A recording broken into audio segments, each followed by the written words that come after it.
ಎಲ್ರಿಗೂ ನಮಸ್ಕಾರ. ಪ್ರಿಮಾನು TV Kannada YouTube ಚಾನಲ್ಗೆ ನಿಮ್ಮೆಲ್ಲರಿಗೂ ಕೂಡ ಸ್ವಾಗತ. ಸ್ನೇಹಿತರೆ, ಇವತ್ತಿನ ವಿಡಿಯೋದಲ್ಲಿ ಸಿಟೆಟ್ಗೆ ಸಂಬಂಧಪಟ್ಟ ಹಾಗೆ ಸೋಷಿಯಲ್ ಸ್ಟಡೀಸ್ನ ಜಿಯೋಗ್ರಫಿಯ ಒಂದಷ್ಟು ಪ್ರಶ್ನೋತ್ತರಗಳನ್ನ ತೊಗೊಂಡು ಬಂದಿದ್ದೀನಿ. ಖಂಡಿತವಾಗ್ಲೂ ಕೂಡ ಇನ್ನು ಉಳಿದಿರ್ತಕ್ಕಂತಹ 8 ದಿನಗಳಲ್ಲಿ ಈ ಒಂದು ವಿಡಿಯೋ ನಿಮಗೆ ಎಕ್ಸಾಮ್ನ ದೃಷ್ಟಿಯಿಂದ ಹೆಲ್ಪ್ ಆಗುತ್ತೆ. ಯಾರೆಲ್ಲ ಈ ವಿಡಿಯೋನ ನೋಡ್ತಾ ಇದ್ದೀರಾ ಎಲ್ಲೂ ಕೂಡ ಸ್ಕಿಪ್ ಮಾಡದೆ ಪೂರ್ತಿ ವಿಡಿಯೋನ ನೋಡಿ, ಜೊತೆಗೆ ಸಬ್ಸ್ಕ್ರೈಬ್ ಮಾಡ್ಕೊಂಡು ನೋಡೋದನ್ನು ದಯವಿಟ್ಟು ಮರಿಬೇಡಿ ಅಂತ ಹೇಳ್ತಾ ಜಾಸ್ತಿ ತಡ ಮಾಡೋದು ಬೇಡ, ಬನ್ನಿ ಆದಷ್ಟು ಬೇಗ ಇವತ್ತಿನ ವಿಡಿಯೋನ ಶುರು ಮಾಡ್ತಾ ಹೋಗೋಣ. ಸ್ನೇಹಿತರೆ, ಮೊದಲನೇ ಪ್ರಶ್ನೆ ನೋಡಿ ಈ ರೀತಿ ಕೊಟ್ಟಿದ್ದಾರೆ. Geography as a discipline of study is primarily concerned with dash ಅಂತ ಕೇಳಿದ್ದಾರೆ. ಅಂದರೆ ಭೂಗೋಳಶಾಸ್ತ್ರ ಮುಖ್ಯವಾಗಿ ಯಾವ ವಿಷಯಕ್ಕೆ ಸಂಬಂಧಪಟ್ಟಿದೆ ಅಂತ. Option 1 construction of accurate maps, ನಿಖರ ನಕ್ಷೆಗಳ ನಿರ್ಮಾಣ. Option 2 nature and meaning of place names, ಸ್ಥಳನಾಮಗಳ ಸ್ವಭಾವ ಮತ್ತು ಅರ್ಥ. Option 3 impact of the environment of human activities, ಮಾನವ ಚಟುವಟಿಕೆಗಳ ಮೇಲೆ ಪರಿಸರದ ಪ್ರಭಾವ. Option 4 the evolving character and spatial organisation of the earth's surface, ಭೂಮಿಯ ಮೇಲ್ಮೈಯ ಬದಲಾಗುತ್ತಿರುವ ಸ್ವಭಾವ ಮತ್ತು ಸ್ಥಳೀಯ ಸಂಘಟನೆ ಅಂತ ಇದೆ. ಸೊ ನೀವು ಗೆಸ್ ಮಾಡಿದ್ದೀರಾ ಅಲ್ವಾ ಆನ್ಸರ್ ಏನಿರಬಹುದು ಅಂತ? ಎಸ್, ಈ ಪ್ರಶ್ನೆಗೆ ಸರಿಯಾದಂತಹ ಒಂದು ಆನ್ಸರ್ ಅಂತ ಬಂದಾಗ ಆಪ್ಷನ್ 4 ಸರಿಯಾಗಿರ್ತಕ್ಕಂತಹ ಒಂದು ಉತ್ತರ ಆಗಿರುತ್ತೆ. ಏನು, ಭೂಮಿಯ ಮೇಲ್ಮೈ ಬದಲಾಗುತ್ತಿರುವ ಸ್ವಭಾವ ಮತ್ತು ಸ್ಥಳೀಯ ಸಂಘಟನೆ. ಸೊ ಭೂಗೋಳಶಾಸ್ತ್ರ ಏನಿದೆ ಅಲ್ಲ, ಭೂಮಿಯ ಮೇಲ್ಮೈ ಬದಲಾವಣೆಗಳು ಮತ್ತು ಅದರ ಒಂದು ಸ್ಥಳೀಯ ವಿನ್ಯಾಸವನ್ನು ಅಧ್ಯಯನ ಮಾಡ್ತಾ ಹೋಗುತ್ತೆ. ಹಾಗಾಗಿ ಆಪ್ಷನ್ 2 ಸರಿಯಾಗಿರ್ತಕ್ಕಂತಹ ಒಂದು ಆನ್ಸರ್, ಆಪ್ಷನ್ 4 ಸರಿಯಾದ ಒಂದು ಆನ್ಸರ್ ಆಗಿರುತ್ತೆ ಈ ಒಂದು ಪ್ರಶ್ನೆಗೆ. ಓಕೆ, ನೆಕ್ಸ್ಟ್ ಮುಂದಿನ ಒಂದು ಪ್ರಶ್ನೆ. Which of the following scholars also treated geography as a social study ಅಂತ ಕೇಳಿದ್ದಾರೆ. ಭೂಗೋಳಶಾಸ್ತ್ರವನ್ನು ಸಾಮಾಜಿಕ ಅಧ್ಯಯನ ಅಂತ ಪರಿಗಣಿಸಿದಂತಹ ಪಂಡಿತರು ಯಾರು ಅಂತ. So option 1 Karl Marx, option 2 Bernard, option 3 Ptolemy, option 4 none of the above ಅಂತ ಇದೆ. ಸೊ ಏನಿರ್ಬೋದು ಹಾಗಾದರೆ ಈ ಪ್ರಶ್ನೆಗೆ ಸರಿಯಾದ ಉತ್ತರ? ಎಸ್, ಆಪ್ಷನ್ 3 ಟಾಲೆಮಿ ಅನ್ನೋದು ಸರಿಯಾಗಿರ್ತಕ್ಕಂತಹ ಒಂದು ಆನ್ಸರ್ ಆಗಿರುತ್ತೆ. ಸೊ ಟಾಲೆಮಿ ಏನಿದ್ದಾರೆ ಭೌತಿಕ ಭೂಗೋಳಕ್ಕೆ ಸಂಬಂಧಿಸಿದವರು, ಮತ್ತು ಮಾರ್ಕ್ ಸಮಾಜಶಾಸ್ತ್ರಜ್ಞ ಕಾರ್ಲ್ ಮಾರ್ಕ್ಸ್. ಸೊ ಹಾಗಾಗಿ ಈ ಒಂದು ಪ್ರಶ್ನೆಗೆ ಟಾಲೆಮಿ ಏನಿದೆ ಸರಿಯಾಗಿರ್ತಕ್ಕಂತಹ ಒಂದು ಆನ್ಸರ್ ಆಗಿರುತ್ತೆ. ಸೊ ನೆಕ್ಸ್ಟ್ ಮುಂದಿನ ಒಂದು ಪ್ರಶ್ನೆ. Which of the following refers to the study of the relationship between culture and the physical environment, ಸಂಸ್ಕೃತಿ ಮತ್ತು ಭೌತಿಕ ಪರಿಸರದ ನಡುವಿನ ಸಂಬಂಧದ ಅಧ್ಯಯನವನ್ನು ನಾವು ಏನಂತ ಹೇಳಿ ಕರಿತೀವಿ ಅನ್ನೋದು ಪ್ರಶ್ನೆ. Option 1 cultural history, option 2 ecosystem analysis, option 3 cultural ecology, option 4 polytheism ಅಂತ ಇದೆ. ಪಾಲಿಥೆಸಿಮ್ ಅಂತ ಅಂದರೆ ಇದರ ಒಂದು ಕನ್ನಡ ಅರ್ಥ ಬಹುದೇವತಾರಾಧನೆ ಅಂತ ಹೇಳಿಬಿಟ್ಟು. ಸೊ ಇಲ್ಲಿ ಸರಿಯಾಗಿರ್ತಕ್ಕಂತಹ ಒಂದು ಆನ್ಸರ್ ಈ ಒಂದು ಪ್ರಶ್ನೆಗೆ ಏನಿರ್ಬೋದು? ಆಪ್ಷನ್ 3 ಕಲ್ಚರಲ್ ಎಕಾಲಜಿ ಅನ್ನೋದು ಸರಿಯಾದ ಆನ್ಸರ್ ಆಗುತ್ತೆ. ಸೊ ಸಾಂಸ್ಕೃತಿಕ ಪರಿಸರ ಶಾಸ್ತ್ರ ಸಂಸ್ಕೃತಿ ಮತ್ತು ಪರಿಸರ ಸಂಬಂಧವನ್ನು ಅಧ್ಯಯನ ಮಾಡುತ್ತೆ. ಹಾಗಾಗಿ ಆಪ್ಷನ್ 3 ಸರಿಯಾಗಿರುವಂತಹ ಒಂದು ಆನ್ಸರ್ ಅಂತ ಹೇಳ್ಬೋದು. ಸೊ ನೆಕ್ಸ್ಟ್ 4ನೇ ಒಂದು ಪ್ರಶ್ನೆ. Consider the following statements A and B about your role as a geographer and choose the correct answer. ಅಂದರೆ ಭೂಗೋಳಶಾಸ್ತ್ರಜ್ಞರ ಪಾತ್ರದ ಕುರಿತಂತಹ ಒಂದು ಹೇಳಿಕೆಗಳನ್ನು ಇಲ್ಲಿ ಕೊಟ್ಟಿರೋವಂಥದ್ದವರು. ಸೊ ಯಾವುದು ಕರೆಕ್ಟ್ ಯಾವುದು ರಾಂಗ್ ಅನ್ನೋದನ್ನು ನಾವು ಹೇಳಬೇಕಾಗುತ್ತೆ. ಸೊ ಮೊದಲನೇ ಒಂದು ಸ್ಟೇಟ್ಮೆಂಟ್ ಏನು ಕೊಟ್ಟಿದ್ದಾರೆ? In geography, you will consider all of the human and natural phenomena that are relevant to a given problem or issue ಅಂತ ಕೊಟ್ಟಿದ್ದಾರೆ. ಅಂದರೆ ಸಂಬಂಧಿತ ಎಲ್ಲ ಮಾನವ ಮತ್ತು ಪ್ರಕೃತಿ ಅಂಶಗಳನ್ನು ಪರಿಗಣಿಸಲಾಗುತ್ತೆ ಅಂತ. ಸೊ ಎರಡನೇ ಒಂದು statement, you will take a holistic approach to understanding aspects of our planet ಅಂತ. ಅಂದರೆ ಹಾಲಿಸ್ಟಿಕ್ ಅಂದರೆ ಸಮಗ್ರ ದೃಷ್ಟಿಕೋನವನ್ನು ಅಳವಡಿಸಲಾಗುತ್ತೆ ಅನ್ನೋದು. ಸೊ ಇಲ್ಲಿ ಸರಿಯಾಗಿರ್ತಕ್ಕಂತಹ ಒಂದು ಆನ್ಸರ್ ಏನಿರ್ಬೋದು ಹಾಗಾದರೆ ನೋಡಿ, ಇಲ್ಲಿ A is true, B is false. Option B both A and B or false. Option C A is false, B is true. Option D both A and B are true ಅಂತ ಕೊಟ್ಟಿದ್ದಾರೆ. So ಸರಿಯಾಗಿರ್ತಕ್ಕಂತಹ ಒಂದು answer ಬಂದುಬಿಟ್ಟು option D both A and B are true ಅಂತ ಕೊಟ್ಟಿದ್ದಾರೆ. ಅಂದರೆ ಸರಿಯಾದ answer ಆಗುತ್ತೆ. So ಭೂಗೋಳಶಾಸ್ತ್ರ ಸಮಗ್ರ ದೃಷ್ಟಿಕೋನವನ್ನು ಹೊಂದಿರೋದ್ರಿಂದ ಎ ಮತ್ತು ಬಿ ಸ್ಟೇಟ್ಮೆಂಟ್ ಎರಡೂ ಕೂಡ ಇಲ್ಲಿ ಕರೆಕ್ಟ್ ಆಗಿರ್ತಕ್ಕಂತಹ ಆನ್ಸರ್ ಆಗಿರುತ್ತೆ. 5ನೇ ಒಂದು ಪ್ರಶ್ನೆ ಏನು ಕೊಟ್ಟಿದ್ದಾರೆ ನೋಡಿ, ಇಲ್ಲಿ match the branches of geography with their meanings ಅಂತ ಕೊಟ್ಟಿದ್ದಾರೆ. ಅಂದರೆ ಭೂಗೋಳಶಾಸ್ತ್ರದ ಶಾಖೆಗಳನ್ನು ನಾವಿಲ್ಲಿ ಮ್ಯಾಚ್ ಮಾಡ್ತಾ ಹೋಗಬೇಕಾಗತ್ತೆ. ಸೊ ಇಲ್ಲಿ ಸರಿಯಾಗಿರ್ತಕ್ಕಂತಹ ಒಂದು ಉತ್ತರವನ್ನು ನೋಡೋಕ್ಕಿಂತ ಮುಂಚೆ ಲಿಸ್ಟ್ 1ನಲ್ಲಿ ಹೈಡ್ರಾಲಜಿ, ಜಿಯೋಮಾರ್ಫಾಲಜಿ, ಪೆಡಾಲಜಿ ಹಾಗೆಯೇ ಜಿಯೋಡೆಸಿ ಅಂತ ಇದೆ. ಸೊ ಎರಡನೇ ಇದರಲ್ಲಿ ಏನು ಕೊಟ್ಟಿದ್ದಾರೆ ನೋಡಿ, ಇಲ್ಲಿ ಲಿಸ್ಟ್ 2ರಲ್ಲಿ study of the size and shape of the earth, properties of the earth's water and its movement in relation to land. ಮೂರನೇದು study of the physical features of the earth's surface in relation to its geological structure. ನಾಲ್ಕನೇದು study of soils in their natural environments ಅಂತ ಇದೆ. So ಇಲ್ಲಿ ಸರಿಯಾಗಿರ್ತಕ್ಕಂತಹ ಒಂದು answer, ಇದನ್ನು ನಾವು ಕೋಡ್ಗಳ ಮುಖಾಂತರ ಹೇಳಬೇಕಾಗತ್ತೆ. ಸರಿಯಾದ ಒಂದು ಉತ್ತರ ಏನಿರ್ಬೋದು ಹಾಗಾದರೆ ಈ ಒಂದು ಪ್ರಶ್ನೆಗೆ? ಸೊ ನಾಲ್ಕನೇ ಒಂದು ಆನ್ಸರ್ ಸರಿಯಾಗಿರುತ್ತೆ. ಸೊ ಇಲ್ಲಿ ಏನು ಕೊಟ್ಟಿದ್ದಾರೆ ಅಂತ ಹೇಳಿದ್ರೆ, ಮೊದಲನೇದು ನೋಡಿ ಇಲ್ಲಿ properties of the earth's water and its movement and relation to land ಅಂತ ಇದೆ ಒಂದನೇದು. ಸೊ ಎರಡನೇದಕ್ಕೆ ನೋಡಿ ಇಲ್ಲಿ B1ಗೆ ಥರ್ಡ್ ಒನ್ ಕೊಟ್ಟಿದ್ದಾರೆ, ಇದು ಥರ್ಡ್ ಒನ್ ಎರಡನೇದಕ್ಕೆ. So study of the physical features of the earth's surface in relation to its geological structure ಅಂತ. And ಮೂರನೇದು ಏನು ಕೊಟ್ಟಿದ್ದಾರೆ, ಮೂರನೇದಕ್ಕೆ ನಾಲ್ಕನೇದು. ಸೊ ಮೂರನೇದು ಬಂದುಬಿಟ್ಟು pedology. So study of the soil in their natural environment, ಅಂದರೆ ಏನು ಸಾಯಿಲ್ ಅಂತ ಅಂದರೆ ಏನು, ಮಣ್ಣಿನ ಒಂದು ಅಧ್ಯಯನ. ಆ್ಯಂಡ್ ನಾಲ್ಕನೇದು ಬಂದ್ಬಿಟ್ಟು ಒಂದು ಅಂದರೆ ಜಿಯಾಡಸಿ ಅಂತ ಬಂದಾಗ study of the size and shape of the earth ಆಗುತ್ತೆ. ಸೊ ಇದು ನಾಲ್ಕನೇದು, ಭೂಮಿಯ ಆಕಾರ ಮತ್ತು ಗಾತ್ರದ ಬಗ್ಗೆ. ಪೆಡಾಲಜಿ ಅಂದರೆ ಮಣ್ಣಿನ ಒಂದು ಅಧ್ಯಯನ ಆಗುತ್ತೆ, ಮಣ್ಣಿನ ಅಧ್ಯಯನ. ಆ್ಯಂಡ್ ಜಿಯೋಮಾರ್ಫಾಲಜಿ ಅಂತ ಬಂದಾಗ ಭೂಮಿಯ ಆಕಾರಗಳ ಒಂದು ಅಧ್ಯಯನ. ಹೈಡ್ರಾಲಜಿ ಅಂತ ಬಂದಾಗ ನೀರಿನ ಒಂದು ಅಧ್ಯಯನ ಆಗುತ್ತೆ. ಸೊ ಹಾಗಾಗಿ ಆಪ್ಷನ್ 4 ಈ ಪ್ರಶ್ನೆಗೆ ಸರಿಯಾಗಿರ್ತಕ್ಕಂತಹ ಆನ್ಸರ್ ಆಗಿರುತ್ತೆ. ಆ್ಯಂಡ್ ನೆಕ್ಸ್ಟ್ ಮುಂದಿನ ಪ್ರಶ್ನೆ, which one of the following does not come under umbrella of physical geography? ಕೆಳಗಿನವುಗಳಲ್ಲಿ ಭೌತಿಕ ಭೂಗೋಳಕ್ಕೆ ಸೇರದೇ ಇರೋವಂಥದ್ದು ಯಾವುದು ಅಂತ. ಕ್ಲೈಮೇಟ್, ಟೆರೇನ್, ಸಾಯಿಲ್, ಪಾಪ್ಯುಲೇಷನ್ ಅಂತ ಇದೆ. ಸೊ ಇದಕ್ಕೆ ಸರಿಯಾಗಿರ್ತಕ್ಕಂತಹ ಒಂದು ಆನ್ಸರ್ ಏನಿರ್ಬೋದು ಹಾಗಾದರೆ ಆಪ್ಷನ್ 4 ಪಾಪ್ಯುಲೇಷನ್, ಅಂದರೆ ಜನಸಂಖ್ಯೆ ಮಾನವ ಭೂಗೋಳಕ್ಕೆ ಸೇರಿರೋ ಅಂಥದ್ದು. ಸೊ ಭೌತಿಕ ಭೂಗೋಳಕ್ಕೆ, ಭೂಗೋಳಶಾಸ್ತ್ರಕ್ಕೆ ಸೇರಿಲ್ಲ, ಹಾಗಾಗಿ ಆಪ್ಷನ್ ಡಿ ಸರಿಯಾಗಿರ್ತಕ್ಕಂಥ ಒಂದು ಆನ್ಸರ್ ಆಗುತ್ತೆ. ಸೊ ಇಲ್ಲಿ ಕ್ಲೈಮೇಟ್ ಆಗಿರಬಹುದು, ಹಾಗೆಯೇ ಭೂಭಾಗ ಆಗಿರಬಹುದು, ಹಾಗೆಯೇ ಏನು ಸಾಯಿಲ್, ಮಣ್ಣು, ಇದೆಲ್ಲವೂ ಕೂಡ ಏನು ಭೂಗೋಳಶಾಸ್ತ್ರಕ್ಕೆ ಬರುತ್ತೆ. ಇನ್ನು ಪಾಪ್ಯುಲೇಷನ್ ಅನ್ನೋದು ಭೂಗೋಳಶಾಸ್ತ್ರಕ್ಕೆ ಬರೋದಿಲ್ಲ. ಹಾಗಾಗಿ ಆಪ್ಷನ್ 4 ಸರಿಯಾದ ಆನ್ಸರ್ ಆಗುತ್ತೆ ಈ ಒಂದು ಪ್ರಶ್ನೆಗೆ. ನೆಕ್ಸ್ಟ್ ಮುಂದಿನ ಪ್ರಶ್ನೆ, consider the following statements A and B about role of technology in the study of physical geography and choose the correct answer. So ತಂತ್ರಜ್ಞಾನ ಮತ್ತು ಭೌತಿಕ ಭೂಗೋಳ ಕುರಿತು ಹೇಳಿಕೆಗಳು. ಸೊ ಮೊದಲನೇ ಒಂದು ಹೇಳಿಕೆ, use of computer and advance technology has exploded the dimension of physical geography. Computer ಮತ್ತು ತಂತ್ರಜ್ಞಾನ ಭೌತಿಕ ಭೂಗೋಳದ ವ್ಯಾಪ್ತಿಯನ್ನು ಹೆಚ್ಚಿಸಿದೆ. ಎರಡನೇ ಒಂದು statement, using satellite images it is impossible in physical geography to monitor changes in a single place or different places at a point of time. ಉಪಗ್ರಹ ಚಿತ್ರಗಳಿಂದ ಬದಲಾವಣೆಗಳನ್ನು ಗಮನಿಸೋದಕ್ಕೆ ಸಾಧ್ಯ ಇಲ್ಲ ಅಂತ. ಸೊ ಇದನ್ನು ಕೋಡ್ಗಳ ಮುಖಾಂತರ ಹೇಳಬೇಕಾಗತ್ತೆ. ಸೊ ಸರಿಯಾಗಿರ್ತಕ್ಕಂತಹ ಒಂದು ಆನ್ಸರ್ ಏನಿರ್ಬೋದು ಹಾಗಾದರೆ ಈ ಒಂದು ಪ್ರಶ್ನೆಗೆ? Obviously option A. Option A ಏನು ಕೊಟ್ಟಿದ್ದಾರೆ, A is true but B is false ಅಂತ. ಎ ಕರೆಕ್ಟ್ ಆಗಿದೆ, ಬಿ ಇಲ್ಲಿ ರಾಂಗ್ ಆಗಿರ್ತಕ್ಕಂತಹ ಒಂದು ಸ್ಟೇಟ್ಮೆಂಟ್ ಆಗಿದೆ. ಸೊ ಉಪಗ್ರಹ ಚಿತ್ರಗಳಿಂದ ಬದಲಾವಣೆಯನ್ನು ನಾವು ಗಮನಿಸಬಹುದು, ಹಾಗಾಗಿ ಇಲ್ಲಿ ಬಿ ಎ ಸ್ಟೇಟ್ಮೆಂಟ್ ಏನು ಕೊಟ್ಟಿದ್ದಾರೆ ಅದು ರಾಂಗ್ ಆಗಿದೆ. ಹಾಗಾಗಿ ಆಪ್ಷನ್ ಎ ಸರಿಯಾದ ಆನ್ಸರ್ ಆಗುತ್ತೆ. ನೆಕ್ಸ್ಟ್ ಮುಂದಿನ ಒಂದು ಪ್ರಶ್ನೆ, which one of the following best describes the term social geography? ಸಾಮಾಜಿಕ ಭೂಗೋಳ ಅಂತಂದರೆ ಏನು ಅಂತ ಕೇಳಿದ್ದಾರೆ ಇಲ್ಲಿ. Option 1 study of people and their way of life, ಜನರ ಜೀವನ ಶೈಲಿಯ ಒಂದು ಅಧ್ಯಯನ.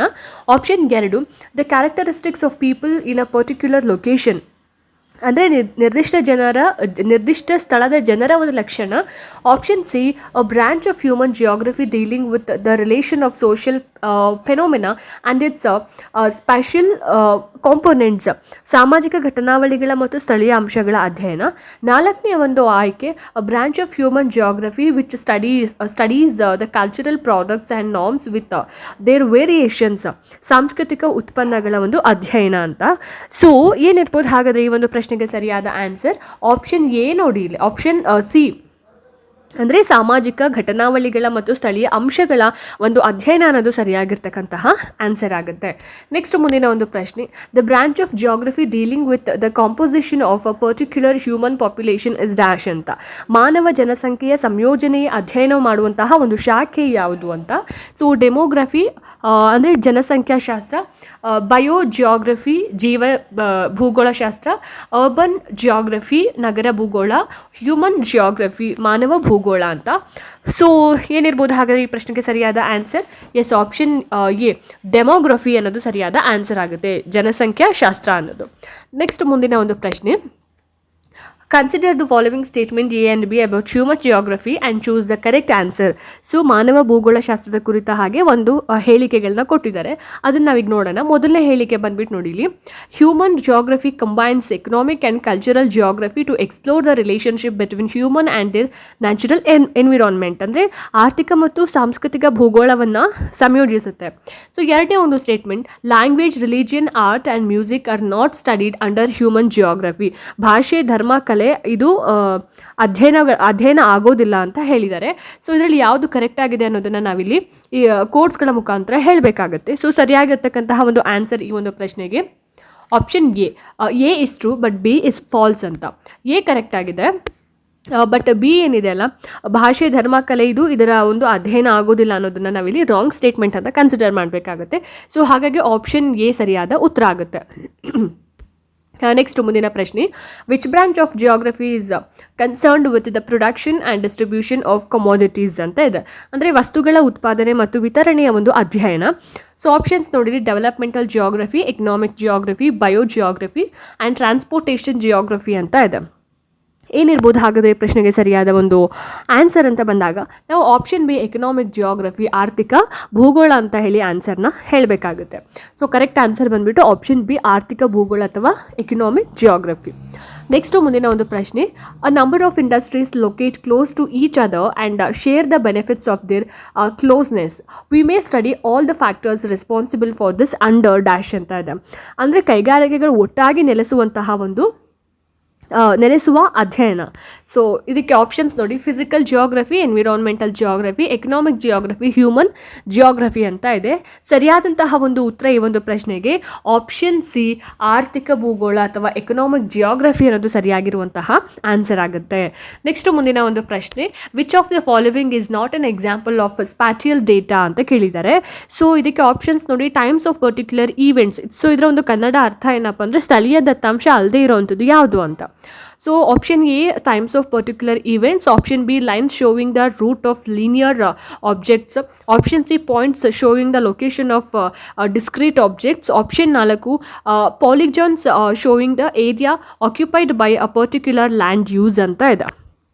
ಏನಿರ್ಬೋದು ಹಾಗಾದರೆ ಈ ಪ್ರಶ್ನೆಗೆ ಸರಿಯಾದ ಉತ್ತರ option A times of particular events ಅನ್ನೋದು ಸರಿಯಾದ ಒಂದು ಆನ್ಸರ್ ಆಗುತ್ತೆ.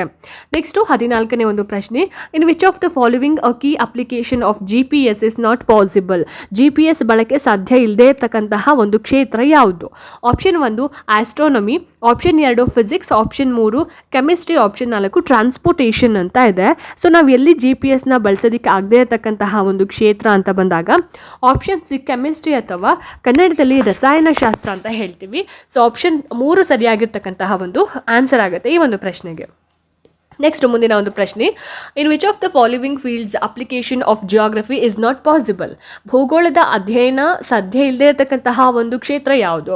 Option A urban planning, option B regional planning, option C script development, option 4 navigation ಅಂತ ಇದೆ. ಏನಿರ್ಬೋದು ಹಾಗಾದರೆ ಒಂದು ಪ್ರಶ್ನೆಗೆ ಸರಿಯಾದ ಉತ್ತರ ಎಸ್ ಆಪ್ಷನ್ ಸಿ ಏನಿದೆ ಅಲ್ಲ, ಸ್ಕ್ರಿಪ್ಟ್ ಡೆವಲಪ್ಮೆಂಟ್. ಸೊ ಈ ಒಂದು ಕ್ಷೇತ್ರದಲ್ಲಿ ನಾವು ಭೂಗೋಳದ ಒಂದು ಅನ್ವಯ ಸಾಧ್ಯ ಇಲ್ಲದೆ ಇರತಕ್ಕಂತಹ ಒಂದು ಕ್ಷೇತ್ರ ಆಗಿರುತ್ತೆ. So script development option C ಸರಿಯಾಗಿರ್ತಕ್ಕಂತಹ ಒಂದು ಆನ್ಸರ್ ಆಗಿರುತ್ತೆ. ನೆಕ್ಸ್ಟ್ ಮುಂದಿನ ಒಂದು ಪ್ರಶ್ನೆ, ಇದು ಬಂದ್ಬಿಟ್ಟು ಯೂನಿವರ್ಸ್ ಆ್ಯಂಡ್ ಸೋಲಾರ್ ಸಿಸ್ಟಮ್ ಬಗ್ಗೆ. ಮೊದಲನೇ ಪ್ರಶ್ನೆ, universe is composed of dash. Universe ಅಂದರೆ ಇಡೀ ಬ್ರಹ್ಮಾಂಡ ಹೊಂದಿರೋದು ಏನೇನೆಲ್ಲ ಹೊಂದಿರುತ್ತೆ ಬ್ರಹ್ಮಾಂಡ?